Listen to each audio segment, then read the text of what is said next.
divorcio hay algo de ti que se pierde. Hay algo de ti que va a requerir tiempo considerable en sanar, porque es verdad, no hay familia que salga ilesa los estragos del divorcio, pero también es una verdad de la Escritura que no hay estragos de un divorcio que la gracia, el amor y el poder de Dios no pueda sanar. ¿Cuánto le dan gracias a Dios por eso?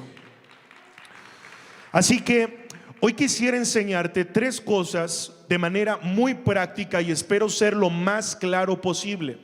Lo primero que hoy quisiera enseñarte es que el matrimonio es sagrado para Dios. Dile al que está a tu lado: el matrimonio es sagrado para Dios. Dice en Génesis capítulo 2 que el hombre dejará a su padre y a su madre, se unirá a su mujer y serán una sola carne. El matrimonio no fue idea de la iglesia. El matrimonio no fue idea del gobierno. El matrimonio es creación de Dios. El matrimonio fue idea de Dios. Por eso Dios mismo ofició el primer matrimonio de la humanidad en el huerto del Edén entre Adán y Eva. Pero Dios también, creador y autor del matrimonio, es quien oficiará el último matrimonio en toda la historia, que será el de Cristo y el de la iglesia. Así que después de la decisión de recibir a Cristo, la segunda decisión más importante que en esta vida tú vas a tomar es con quién te vas a casar. No puedes casarte con cualquiera. De hecho, el apóstol Pablo, que tenía el don de continencia, en otras palabras, que no tenía deseo o necesidad de relaciones íntimas y sexuales con una esposa, con un esposo, con una pareja, dijo lo siguiente: le digo a los solteros y a las viudas que sería mejor que se quedaran como yo, pero si no tienen el don de continencia, cásense, porque es mejor casarse que estarse quemando. Pero nota lo que enseña. Dice: es mejor estar soltero que estar casado con la persona incorrecta.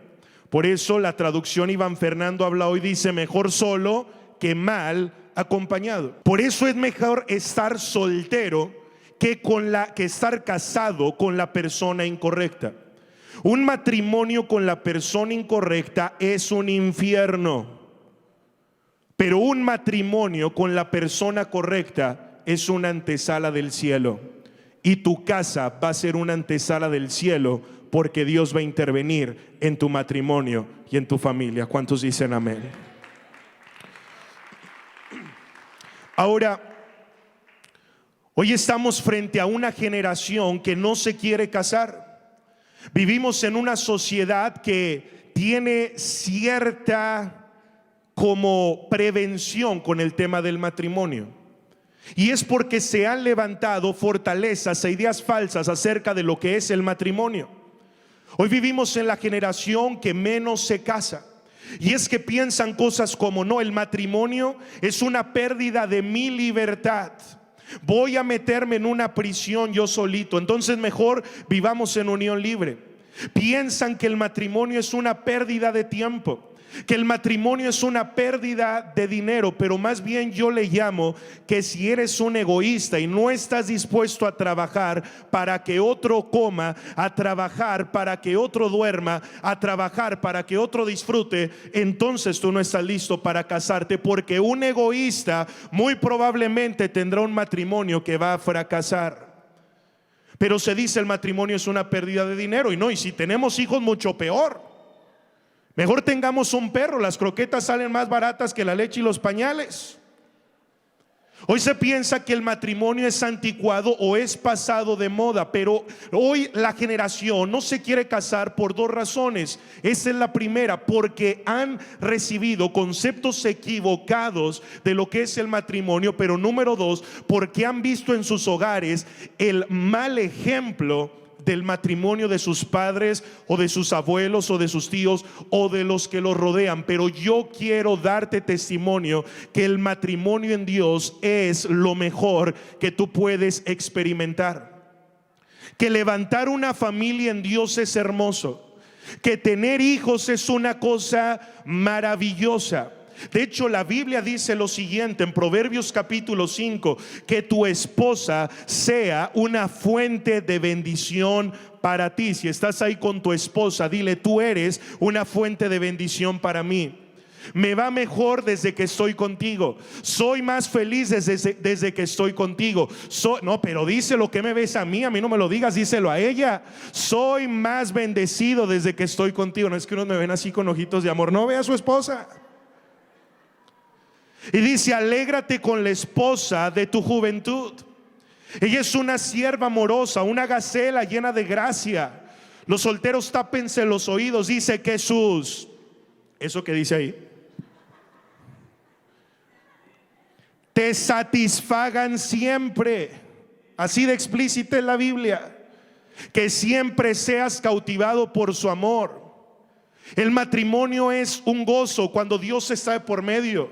El matrimonio es dichoso cuando nosotros tenemos el carácter de Cristo. De hecho, Cantares es un libro poético, y de hecho se consideraba que Cantares era un libro erótico que los niños no podían leer. Los solteros no podían leer Cantares. Los niños y los solteros judíos no podían leer ese libro. Dice unas cosas bárbaras cuando se te acaban las palabras románticas. Abre Cantares y léeselo a tu esposa. Pero el matrimonio es una bendición. El matrimonio en Dios es, escucha esto, un pacto que trae bendición. Dice: el que haya esposa haya el bien y alcanza la benevolencia del Señor. Si tienes una esposa, si tienes un buen esposo, déjame decirte felicidades, porque eres bendecido. ¿Cuántos dicen amén? Pero también dice: mejor son dos que uno. Tienen mejor paga de su trabajo. La versión amplificada dice: comprarán casa porque juntarán los puntos del Infonavit. Dice: porque si cayeren, el uno levantará a su compañero, pero ay del solo, porque cuando caiga no habrá segundo que lo levante. También dice más adelante que cuando haga frío es mejor ser dos que uno, porque uno calentará al otro. Dile a tu esposo o a tu esposa: caliéntame por favor. No, tranquilos. El matrimonio en Dios es también un pacto que será probado. Digan conmigo: será probado. No hay matrimonios perfectos, no hay matrimonios que no vayan a tener que batallar, no hay matrimonios que no vayan a tener que pasar por crisis. Pero entonces, en el libro de Salmos, a la pregunta sobre quién puede habitar en la presencia de Dios, el salmista responde lo siguiente: solo quien cumple lo que promete, aunque salga perdiendo. ¿Escuchaste bien? Solo quien cumple lo que promete, aunque salga perdiendo. En el matrimonio, cuando el pacto es probado, habrá que perder el orgullo, habrá que perder la arrogancia, habrá que perder muchas cosas, habrá que menguar con tal de ganar lo más importante, que es la familia.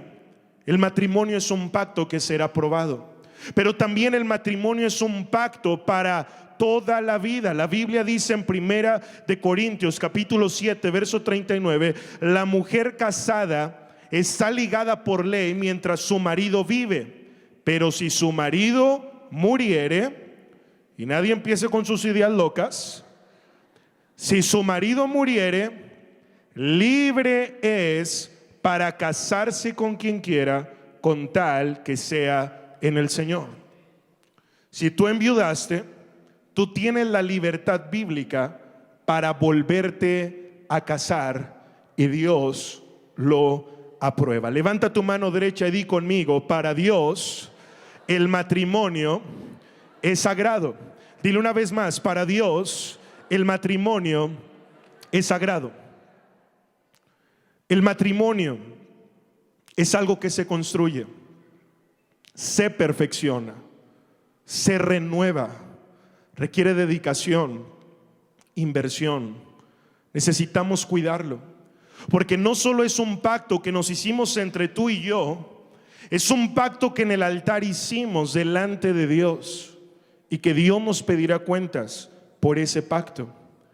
Sin embargo, aunque esto es lo que Dios planeó, yo también sé que hay otras realidades, que hay matrimonios que se convierten muy tóxicos, que hay situaciones en las que uno está envuelto o la gente está envuelta en mucha tensión, en una lucha muy fuerte. Y quizás se hacen la pregunta, bueno, pastor, pero ¿cuándo el divorcio podría ser la opción? ¿Será que solamente puedo liberarme de este matrimonio si él o ella mueren y entonces yo así puedo rehacer mi vida en santa paz? La respuesta es no. De hecho, esta fue una de las preguntas que los religiosos le hicieron a Jesús. En Mateo 19, verso 3, le hacen la pregunta para tenderle una trampa y le dicen: ¿puede un hombre divorciarse de su esposa por cualquier razón?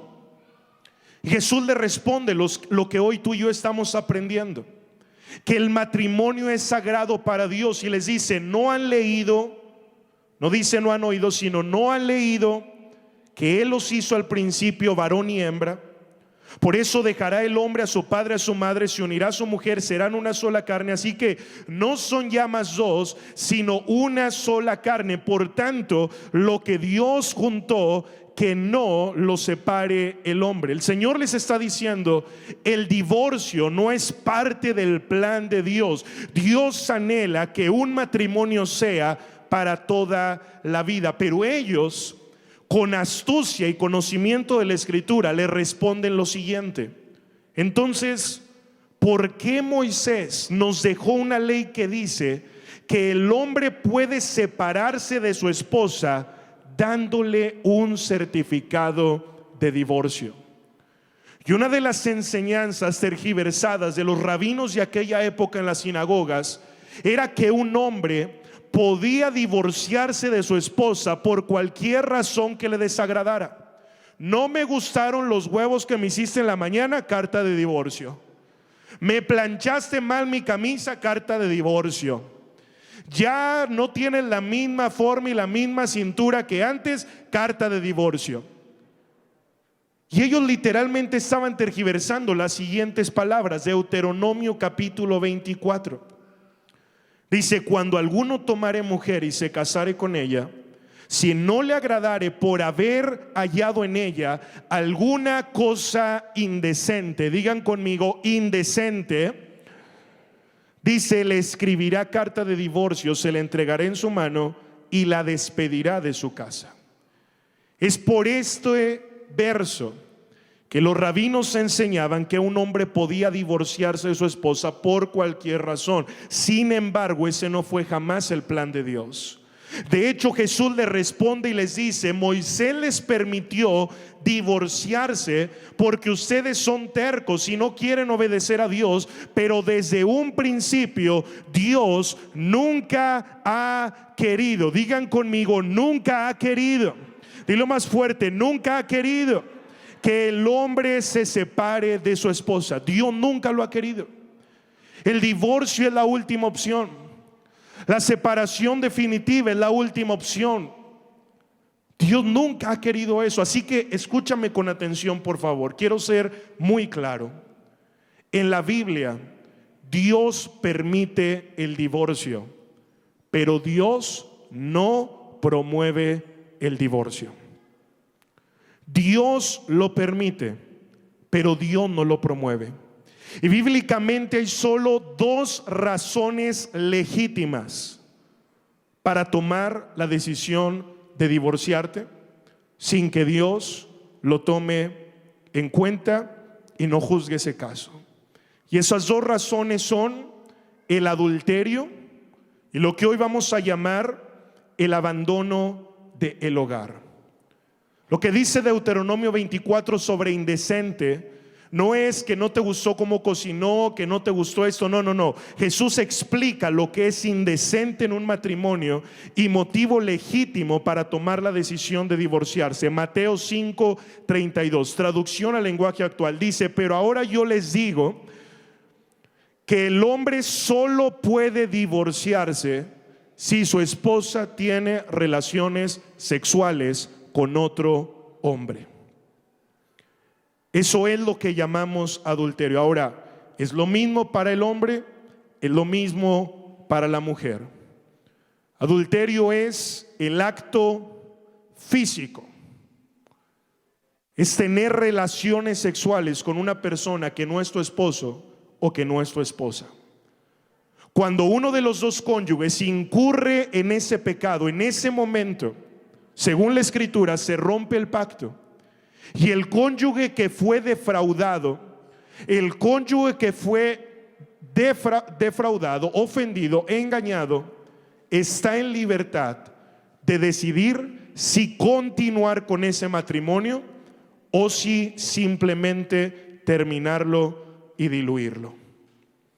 El segundo motivo por el cual la Biblia permite el divorcio, una vez más lo digo, lo permite, no lo promueve, es el abandono del hogar. De hecho, en 1 de Corintios capítulo 7, el apóstol Pablo retoma el tema del divorcio y reafirma el deseo de Dios y dice: no te separes de tu cónyuge, no te separes de tu esposo o de tu esposa. Ese no es el deseo de Dios. Y reafirma ahí: Dios anhela que los matrimonios permanezcan unidos. Y toca un tema que es interesante y dice: quizá tú estás casado o casada con una persona que no es creyente, pero el que él no sea creyente, el que él no sea cristiano o cristiana como tú, no es un motivo de separación. Ahora escucha esto: quizá hay matrimonios que se casaron y ninguno de los dos conocía al Señor, pero ella o él llegaron al conocimiento de Cristo, se convirtieron. Y esa otra persona todavía no llega al conocimiento de Dios. Pastor, entonces si él no es cristiano como yo, ¿me tengo que divorciar? La respuesta es no.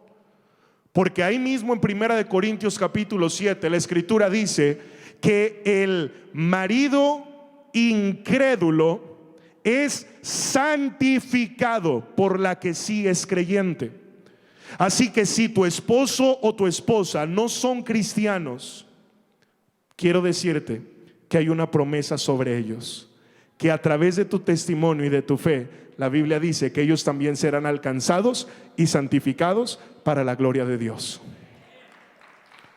Amén. Pero entonces toca otro tema, toca el tema del abandono del hogar, versículo 15.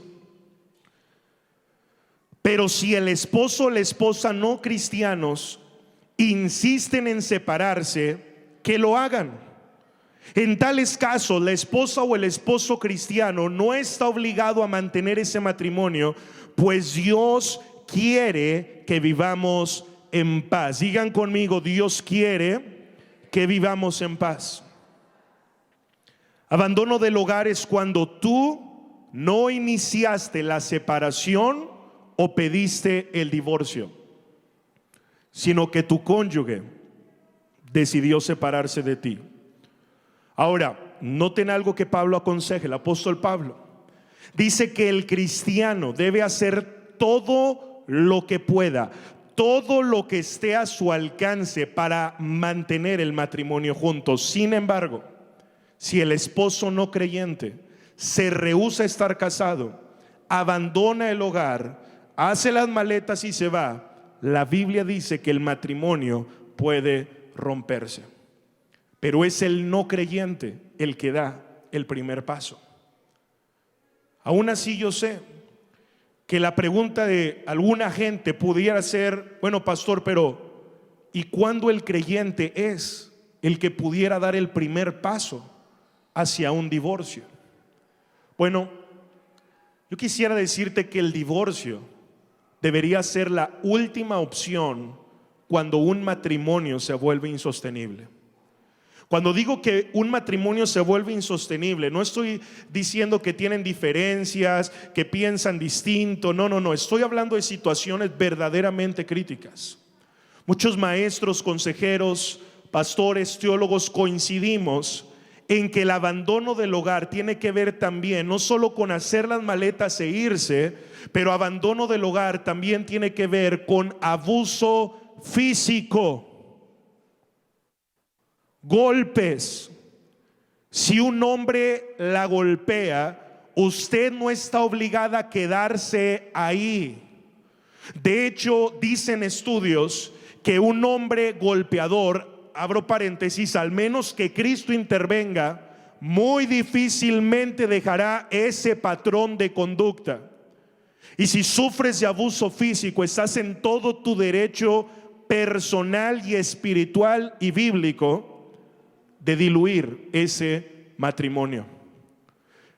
Abuso psicológico. Yo no estoy hablando, ay, me dijo ahí una cosa. No, yo estoy hablando cuando ya la persona, por causa de ese matrimonio, tiene ataques de ansiedad, está perdiendo su salud mental. Eso es también abandono del hogar. Y Dios no te obliga a sufrir, porque como lo dije, Dios odia ver familias desintegrarse, pero Dios también odia ver hombres o mujeres sufrir en matrimonios tóxicos.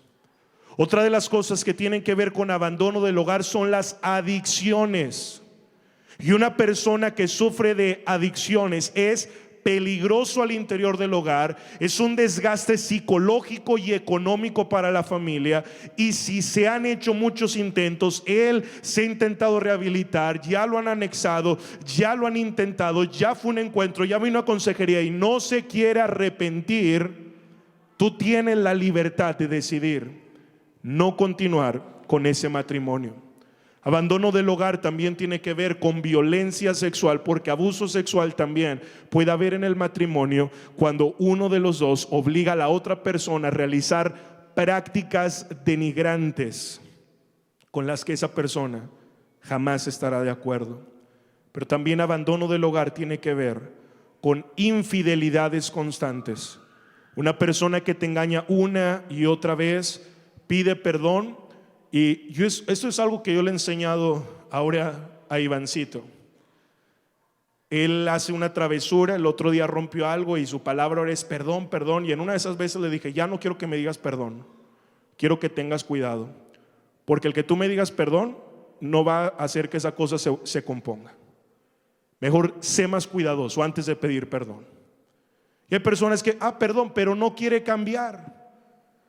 Ya te engañé una vez, perdóname, y lo vuelve a hacer, perdóname, y lo vuelve a hacer, perdóname. En ese caso, tú estás en tu derecho de no continuar con ese matrimonio. Ahora, yo quisiera decirte, si en tu matrimonio tú estás viviendo una de esta clase de situaciones, yo te pido que no te apresures a tomar ninguna decisión. Busca ayuda. Ven a la sala de consejería pastoral, porque cada caso es único y cada caso deberá juzgarse de una manera individual. Esta enseñanza no es una invitación al divorcio. Esta enseñanza es una invitación a la restauración matrimonial, y esta enseñanza es también traer paz a la culpabilidad y a la falsa espiritualidad que el diablo quiere sembrar en las mentes para mantenerte oprimido. Amén. Dale un aplauso al Señor Jesús. La decisión del divorcio es crucial, es muy determinante en tu vida. No te puedes apresurar a tomar una decisión así. Tienes que hacerlo rodeado o rodeada de consejeros, de tus pastores, de gente que te ama y de gente que realmente te va a orientar de la manera correcta. Y hacer la pregunta, ¿será realmente esta la última o la única opción que tenemos? Porque yo quiero casi cerrar con este tercer punto, y es esto: Dios anhela restaurar tu matrimonio. Dios anhela restaurar tu matrimonio. Mira, quizá en tu matrimonio hubo adulterio, o han llegado a situaciones muy extremas y muy tensas, pero quiero recordarte una vez más, y quiero hacer énfasis en esto: Dios permite el divorcio, pero no lo promueve. La Biblia dice claramente qué es lo que debemos hacer si estamos pasando por una crisis matrimonial. Dice, pero a los que están unidos en matrimonio mando, no yo, dice el apóstol, sino el Señor, que la mujer no se separe del marido. Y después hace una excepción y dice, y si se separa o si ya se separó, quédese sin casar o reconcíliese con su marido, y que el marido no abandone a su mujer. Fíjate lo clara que es la palabra de Dios, lo explícita que es la escritura. ¿Ves? Tomamos malas decisiones simplemente por no leer. Dice: no te separes. Pero si llega el punto en el que se separan porque el conflicto es grande, dice: la primera opción o el propósito de la separación no es el divorcio. El propósito de la separación es para que la parte que fue defraudada le permita a Dios darle el milagro del perdón, y para que aquel que adulteró, que abandonó y que falló, Dios le dé el milagro y la gracia del arrepentimiento. Así que escucha esto: el propósito de la separación no es el divorcio. El propósito de la separación es darle a Dios la oportunidad de obrar en ambos. No planear el divorcio, sino darle a Dios la oportunidad de obrar. En uno el milagro del perdón y en otro el milagro del arrepentimiento. La buena noticia es esta: que cuando el perdón y el arrepentimiento se abrazan, se da a luz el milagro de la reconciliación. Y ese es el deseo de Dios para los matrimonios: la reconciliación. Pero solo sucede cuando el perdón y el arrepentimiento se dan a luz en los corazones. Dios está en el negocio de la reconciliación. Dice en 2 de Corintios: Dios estaba en Cristo reconciliando al mundo consigo mismo, no tomándonos en cuenta el pecado, y nos dio a nosotros este maravilloso mensaje de la reconciliación. Dios no se puede reconciliar con quien no se ha arrepentido. Sin arrepentimiento y sin perdón no hay reconciliación. Hombre o mujer, tú puedes perdonar la falta moral de tu esposo o de tu esposa, pero si esa persona sigue obstinada en su pecado, el matrimonio es de dos. Y tú tomarás la decisión si seguir orando, creyendo, esperando, o si dar carta de divorcio. Pero tienes que esperar el tiempo prudencial. Pero si la otra persona se arrepiente y dice: sí, yo fallé, yo te engañé, yo me equivoqué, yo tomé malas decisiones, pero la otra persona: no, yo no te quiero perdonar, viejo mugroso, infiel, engañador, adúltero, te voy a quemar en Facebook de todo lo que me hiciste, y ahora sí van a saber mis amigas, te van a ver el verdadero rostro. No. Si él está arrepentido, si ella está arrepentida, dile: Dios, dame la fuerza y dame el milagro para perdonar, para salvar mi familia. Dios quiere salvar nuestras familias. El divorcio debe ser la última opción, porque lo que Dios unió no lo separará el hombre. Pero lo que Dios no unió, cualquier hombre lo puede separar. Hay muchas probabilidades después de pasar por una separación o de un divorcio. En algunos casos, los cónyuges que tomaron la decisión de divorciarse, Dios obra en ellos, y después de años hemos escuchado de testimonios que se reconcilian y se vuelven a casar. Hay otras mujeres que salieron huyendo y escapando de matrimonios tóxicos, violentos, donde fueron abusadas de muchas formas. Pasaron por el proceso de divorcio, perdonaron, se restauraron personalmente, y después llegó el hombre que sí era el de Dios para ellas, y tienen una vida feliz. No importa cuál sea la situación actual que tú hoy estás enfrentando, quiero anunciarte de manera profética que los planes futuros de Dios para tu vida son de bien, son de paz, son de alegría, son de restauración y son de plenitud. Yo quiero invitar al equipo de alabanza. Yo creo firmemente que el 95% de los matrimonios aquí presentes pueden seguir adelante, que no tienen necesidad del divorcio. Hemos atendido casos muy críticos donde hay golpes, donde hay abuso, donde hay adicciones, casos donde se ha luchado por años y esa persona no quiere cambiar. Pero yo creo que no es la situación de la mayoría, porque el Espíritu Santo que mora en nosotros nos dará la gracia de llegar hasta el final.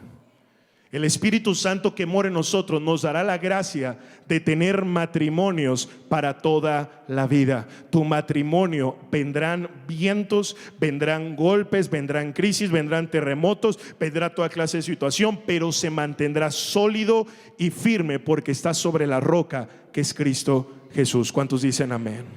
Si lo crees, dale un aplauso al Señor.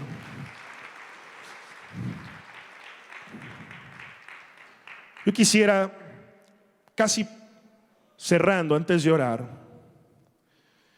que pudiéramos ver un pequeño ejemplo. Pero antes de eso quisiera leer contigo Marcos capítulo 10, verso 4 al 5. Ellos dijeron: Moisés permitió dar carta de divorcio y repudiarla. ¿Por qué? ¿Por qué Moisés permitió? Y Jesús les dijo, quiero que lo lean conmigo: por la dureza de su corazón les escribió este mandamiento. Por la dureza de su corazón. Ahora escucha esto: el divorcio es por causa de la dureza del corazón.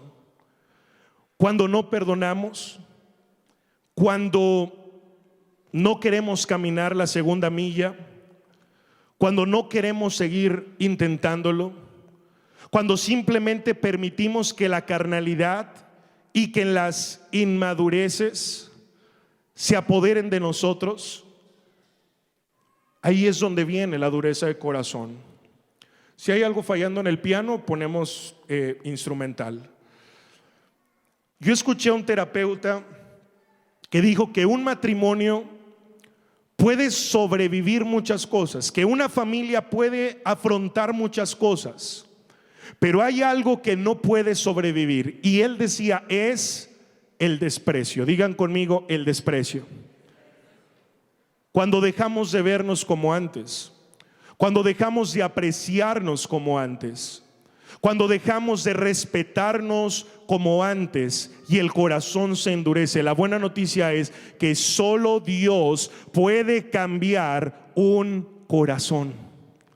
Y Dios puede cambiar el corazón de tu esposo. Dios puede cambiar el corazón de tu esposa. Si vas a pelear por él, no pelees con él, no pelees con ella, pelea en oración.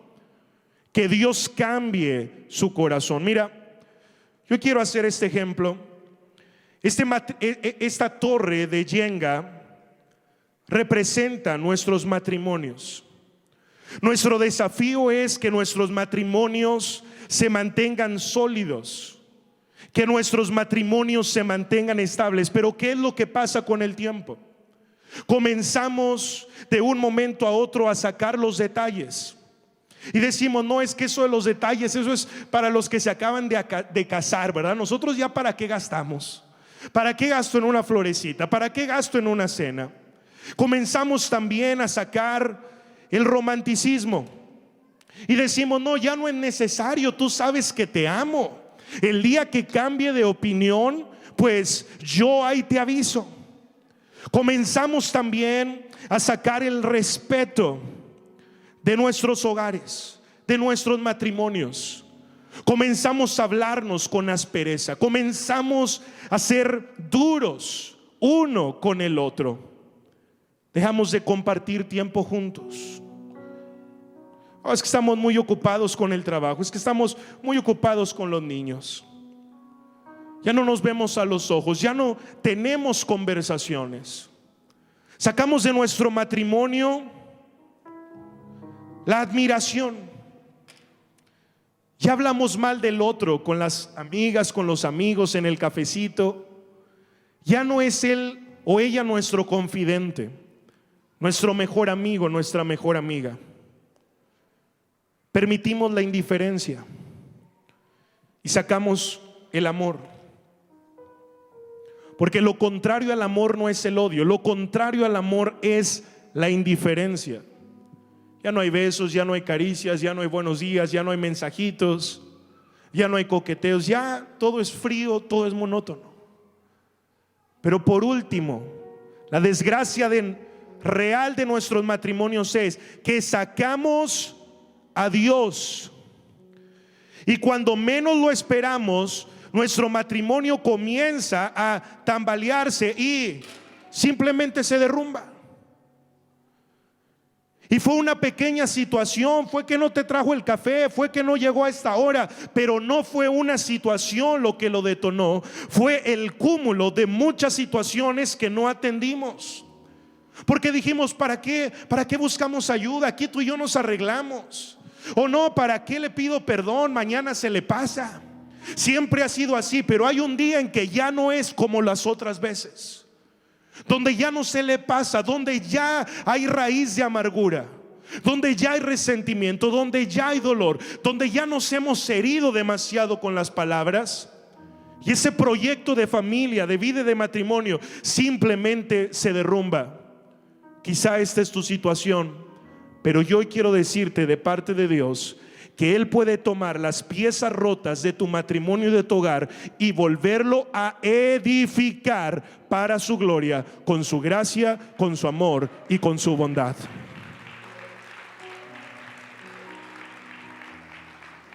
Mira, ¿por qué Carol no me ayuda a volver a armar esta torre?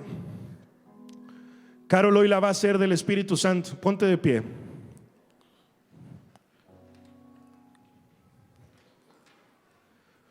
Todo se derrumbó, dice el TikTok. Bueno, yo tengo TikTok, yo veo Reels. Dice una canción, todo se derrumbó. Bueno, así quizás está tu matrimonio. Pero vienes un domingo y escuchas el mensaje. Vas este martes al evento de matrimonios. Vuelves a tu lugar secreto de oración y a estudiar la palabra. Sacas una consejería del terror con la pastora Moni.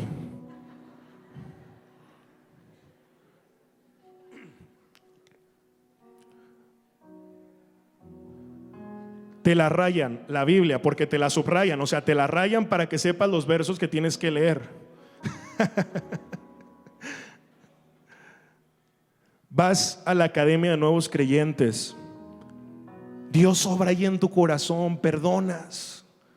Te perdono, te suelto, te bendigo.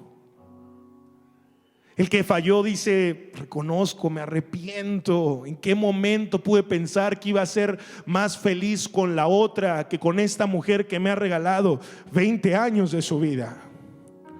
¿Qué momento? ¿En qué momento? ¿Qué necio fui? ¿Qué tonto fui? Por un impulso del momento y de la carne. Y Dios le da la gracia del arrepentimiento. Y continúa en su caminar con Dios. Continúa el Espíritu Santo obrando en su mente y en su corazón. Y cuando menos ustedes lo esperan, lo que estaba derribado de la mano del Espíritu Santo se vuelve a reconstruir.